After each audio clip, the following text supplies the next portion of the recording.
오늘 우리에게 주시는 하나님의 말씀은 사무엘하 16장 1절부터 14절까지의 말씀입니다. 사무엘하 16장 1절부터 14절까지 우리 한 목소리로 봉독하시겠습니다. 함께 봉독하십니다. 시작. 다윗이 마루턱을 조금 지나니 무비보셋의 종 시바가 안장 지은 두 나귀의 떡 200개와 곰포도 100송이와 여름 과일 100개와 포도주 한 가죽 부대를 싣고 다윗을 맞는지라. 왕이 시바에게 이르되 내가 무슨 뜻으로 이것을 가져왔느냐 하니 시바가 이르되 나귀는 왕의 가족들이 타게 하고 떡과 과일은 청년들이 먹게 하고 포도주는 들에서 피곤한 자들에게 마시게 하려 함이니이다. 왕이 이르되 내 주인의 아들이 어디 있느냐 하니 시바가 왕께 아뢰되 예루살렘에 있는데 그가 말하기를 이스라엘 족속이 오늘 내 아버지의 나라를 내게 돌리리라 하나이다 하는지라. 왕이 시바에게 이르되 무비보셋에게 있는 것이 다 내 것이니라 하니라. 시바가 이르되 내가 절하나이다. 내 주왕이여 내가 왕 앞에서 은혜를 입게 하옵소서 하니라. 다윗 왕이 바후림에 이름에 거기서 사울의 친족 한 사람이 나오니 게라의 아들이요 이름은 시므이라. 그가 나오면서 계속하여 저주하고 또 다윗과 다윗 왕의 모든 신하들을 향하여 돌을 던지니 그때 모든 백성과 용사들은 다 왕의 좌우에 있었더라. 시므이가 저주하는 가운데 이와 같이 말하니라. 피를 흘린 자여 사악한 자여 가거라 가거라. 사울의 족속의 모든 피를 여호와께서 내게로 돌리셨도다. 그를 이어서 내가 왕이 되었으나 여호와께서 나라를 내 아들 압살롬의 손에 넘기셨도다. 보라 너는 피를 흘린 자이므로 화를 자초하였느니라 하는지라. 스루야의 아들 아비새가 왕께 여짜오되 이 죽은 개가 어찌 내 주 왕을 저주하리이까. 청하건대 내가 건너가서 그의 머리를 베게 하소서 하니 왕이 이르되 스루야의 아들들아 내가 너희와 무슨 상관이 있느냐.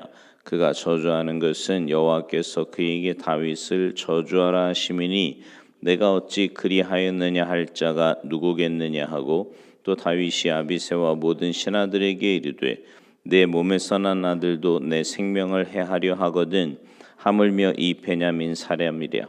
여호와께서 그에게 명령하신 것이니 그가 저주하게 버려두라. 혹시 여호와께서 나의 원통함을 감찰하시리니 오늘 그 저주 때문에 여호와께서 선으로 내게 갚아주시리라 하고 다윗과 그의 추종자들이 길을 갈 때에 시므이는 산비탈로 따라가면서 저주하고 그를 향하여 돌을 던지며 먼지를 날리더라. 왕과 그와 함께 있는 백성들이 다 피곤하여 한 곳에 이르러 거기서 쉬니라. 아멘. 할렐루야. 다윗의 인생에는요 참 많은 배신이 있었습니다. 장인인 사울 왕에게 배신을 당했고요. 도피 생활 중에 목숨을 걸고 도왔던 그일라 주민들, 또 신뢰했던 책사 아히도벨, 자기 백성인 세바, 또 충복 요압에게도 배신을 당합니다. 모두 다 가까운 사람들이었지요. 하지만 가장 크게 상처받고 비참했던 때는 압살롬의 반역이었습니다. 이때는 나이도 많았고요. 또 친아들이었기 때문이지요. 그 아들이니 맞서 싸울 수도 없고 그렇다고 아들 손에 죽을 수도 없어서 맨발로 도망을 칩니다. 참담한 심정이었지요. 근데 오늘 본문 5절에 보니까 바후림에 도착했을 때 시므이라고 하는 사람이 다윗에게 돌을 던지며 욕과 저주를 퍼붓습니다. 그는 사울왕의 친족으로 다윗 때문에 자신이 누릴 부귀영화를 잃었다고 생각했는지도 모르겠어요. 그래서 다윗에게 앙심과 분노를 품고 있다가 다윗이 무력해지자 이때다 하고 집요하게 따라가면서 말과 행동으로 노골적인 모욕을 공개적으로 줍니다. 다윗 네가 사울 가문에게 흘린 피를 하나님이 갚으신 거다. 그래서 하나님이 압살롬에게 왕위를 넘기셨다 이러면서 비난을 하고 욕을 합니다. 그러나 여러분 이 말은 사실 왜곡되고 날조된 거지요. 다윗은 피를 흘려서 왕이 되지 않았습니다. 사울이 블레셋과의 전투에서 전사한 거예요. 사울이 자초한 일이다 말입니다. 그런데도 시므이는 여호와께서 그렇게 하신 거라면서 다윗을 비난합니다. 하나님의 이름을 들먹거리면서 자신의 분풀이 수단으로 악용한 거지요. 참 하나님의 이름을 이렇게 악용을 하는 경우가 종종 있지요. 이렇게 사실무근의 비난을 받을 때 다윗 일행이 어떻게 행동을 합니까? 9절에 보니까 스루야의 아들 아비새가 이 죽은 개가 어찌 내 왕을 저주하리이까 청하건대 내가 건너가서 그의 머리를 베게 하소서 이렇게 윤호를 구합니다. 그때 다윗이 뭐라 그래요? 10절 하반절에 보면 그가 저주하는 것은 여호와께서 그에게 다윗을 저주하라 하심이니 내가 어찌 그리하였느냐 할 자가 누구겠느냐. 여기서 우리는 다윗을 다윗 되게 했던 신앙을 볼 수 있는데요. 바로 하나님의 주권 신앙입니다. 고난받고 있는데 거기에 불합리한 저주까지 받는데도 하나님의 주권으로 받아들여요. 하나님이 주관하고 있다고 믿는 거죠. 아비새는요, 지금 저주하는 사람하고 저주 받는 사람의 그 관계만 생각을 합니다. 그러니까 이 저주하는 사람은 죽일 놈이 되는 거죠. 그러나 다윗은 저주하는 사람과 저주받는 사람 사이에 하나님을 끼워 넣습니다. 그래서 어떤 상황에서도 하나님의 주권을 놓치지 않았어요. 우리는 어떻습니까? 우리는 비난받고 또 저주받을 때 옳음과 그름, 정확과 부정확에 따라서 반박을 합니다. 그래서 막 울그락불그락 난리가 났지요. 그러나 다윗은 아니었어요. 하나님의 음성으로 새겨 듣습니다. 원수의 입까지도 하나님이 주관하신다는 믿음이 있었기 때문이에요. 무슨 다윗이 착해서나 혹은 성품이 좋아서가 아니라 하나님의 주권 신앙 때문입니다. 다윗은 시므이의 저주에 묶이지 않습니다. 하나님의 주권을 인정하니까 가능했던 거예요. 어떤 사람은 이 부분을 가지고 다윗이 괴로워하지도 않았을 거다 이런 이야기 하는데 그건 아닌 것 같아요. 얼마나 괴롭고 힘들었겠습니까? 이미 아들 압살롬으로 인해 지치고 지친 몸과 마음이 이 시므이의 저주에 반응할 여력조차 없었을지도 모릅니다. 그냥 아비새에게 그래 그럼 네 하고 싶은 대로 해라 이렇게 할 수도 있는 그런 상황이지요. 그러나 여러분 그런 상황일수록 영적인 긴장감을 놓치지 않아야 하는데 다윗이 그런 거예요. 여러분 이게요 고난이 오고 또 지치고 피곤하고 이러면 사실은 그때가 더 우리가 영적으로 긴장해야 될 때거든요. 근데 우리는 그냥 이렇게 당위성을 자꾸 부여하려고 합니다. 내가 지금 상황이 이러니까, 내가 지금 조건이 이렇고, 내가 지금 이런 고난 가운데 있으니까 이 정도는 괜찮지 않을까라고 하는 그런 당위성을 자꾸만 부여해요. 그래서 자꾸 타협하는 거예요. 영적으로 게을러지고 나태해지고 하나님과의 관계에서 소원해지고 이런 부분에 대해서 그냥 자연스럽게 그냥 받아들이고 나태해진. 여러분 그러면요 사실은 그 고난이나 상황을 이길 수 있는 힘이 없어요. 점점 더 하나님의 방법이 아닌 세상적이고 인간적인 방법으로 떨어질 수밖에 없습니다. 그러니 어떻게 근본적인 해결이 되겠어요? 근데 그러기가 굉장히 쉽다. 대부분 그러기가 쉬워요. 그러나 다윗은 그런 상황일수록 오히려 영적인 긴장감을 놓지 않습니다. 하나님의 주권을 인정하고요. 하나님의 공의를 기대하면서 자기 길을 가는 거예요. 우리도 그렇게 살아야 되지 않겠습니까? 누구에게 어떤 말을 듣든지 혹은 다른 사람을 통해 내 말을 듣든지 거기에 너무 발끈하거나 예민하게 굴지 말아야 돼요. 그러니까 이상하게 이게요. 이렇게 되는 이유는 다른 데 있지 않습니까? 우리가 마음 안에 특별히 이렇게 매일 새벽에 나오는 분들은 말씀을 이렇게 매일 들으면 그 말씀이 내 마음에 이렇게 딱 뿌리 내리고 그게 기준이 딱 돼야 되는데 말씀을 이렇게 듣는데도 누가 사람이 말하면 거기에 이렇게 혹해서 넘어가면 그러면 흔들릴 수밖에 없는 거지요. 그런 상황에 하나님의 주권을 인정하며 사는 겁니다. 그럴 때일수록 오히려 하나님의 은혜와 도우심을 구하는 거예요. 그리고 나는 내가 가야 할 길을 묵묵히 가는 겁니다. 결국 심판은 하나님이 하시는 거고 하나님 앞에서 우리가 셈하게 될 거잖아요. 그거 기억하면서 말이죠. 오늘 본문 12절에도 보면 다윗은 자신의 원통함을 통해 역사하실 하나님을 기대했음을 보게 됩니다. 혹시 여호와께서 나의 원통함을 감찰하시리니 오늘 그 저주 때문에 여호와께서 선으로 내게 갚아주시리라. 하나님의 긍휼을 기대하는 거지요. 내 원통함을 보시고 선으로 갚아주실지도 모른다는 그런 신뢰를 보이는 겁니다.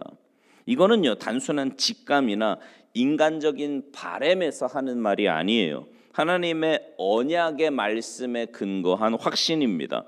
다윗이 하나님의 성전을 짓겠다고 할 때 다윗에게 주신 언약의 말씀이 있었지요. 사무엘하 7장 16절에 보면 내 집과 내 나라가 내 앞에서 영원히 보존되고 내 왕위가 영원히 견고하리라 하셨다 하라. 다윗은 이 말씀에 대한 믿음과 기대가 있었던 겁니다.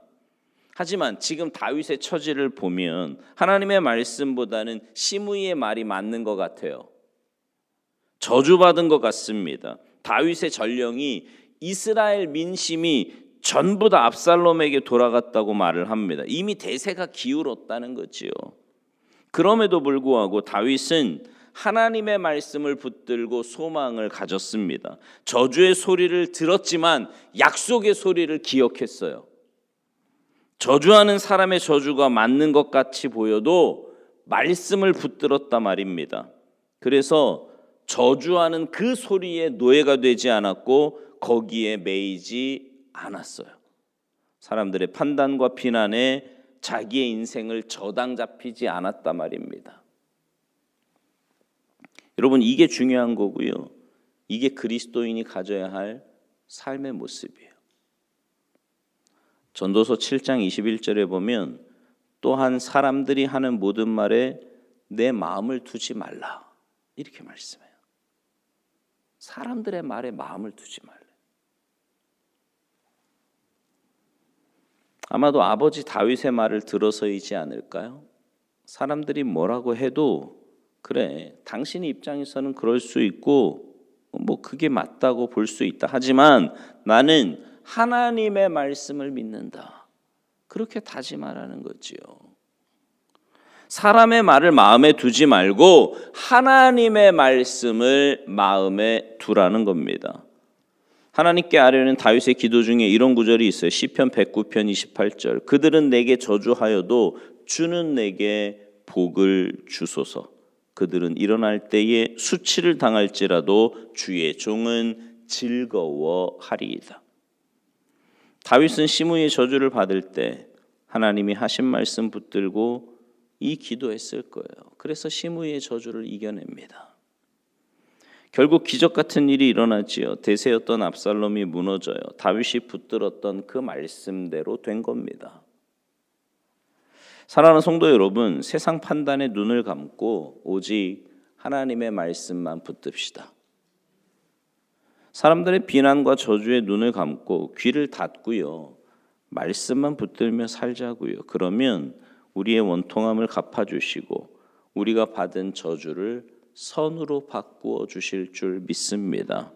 하나님이 우리를 감찰하시고 하나님이 우리를 주목하시고 원통함을 풀어주시고 보응하시고 갚아주실 거예요. 하나님. 여러분 예수 믿기로 결정한 그 순간부터 내 감정대로 보복하거나 이건 끝난 거예요. 우리는 그렇게 사는 사람들이 아닙니다. 누가 뭐라고 해도 거기에 반응하면서 내 감정대로 사는 건 이제 끝났다니까. 우리는 그렇게 살면 안 돼요. 그렇게 살던데 그거 잘못 사는 거예요. 예수 믿는다고 하는데도 그렇게 산다면 그거 잘못 사는 겁니다. 우리는 이제 그렇게 살 수 없어요.